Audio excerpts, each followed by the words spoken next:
call. Mr. Speaker, last month the Premier and the Energy Minister did the right thing by abruptly ordering the suspension of two massive overbuilt transmission lines approved under Bill 50. The companies building those suspended lines have already dramatically overspent their budget by more than $500 million. This kind of runaway spending is not only allowed under Bill 50, it's encouraged.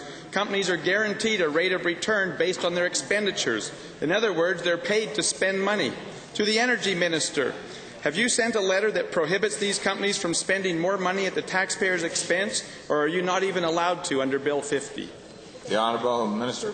Mr. Speaker, the honourable member is speculating about things he knows nothing about, and we're in the process of setting up a committee that will review the Bill 50 and the ISO recommendations, and we're continuing on that plan. The Honourable Member. It's clear that he knows nothing about it. To the same minister, we have been told that more than $600 million has been spent on these projects when they are only authorized by AESO to spend $100 million. Is this accurate? And if so, will the ratepayers be on the hook or these overspending companies? Be honest. The Honourable Minister. Mr. Speaker, he can pull those numbers. He's been told by somebody. Who has he been told by?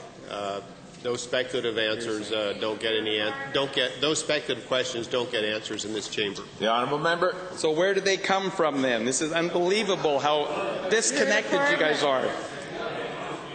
Given your government's apparent deathbed conversions on the ill-advised transmission lines, you know that they need to be downsized or even cancelled altogether. Will you accordingly insist that the companies immediately cancel contracts related to this overbuild so ratepayers are only on the hook for a couple $100 million rather than $1 billion plus? When's it going to stop? The Honourable Minister. Mr. Speaker, for the fifth or sixth or seventh time, we are proceeding with the review of the two north-south transmissions with a committee that will review all of the issues that they're concerned with.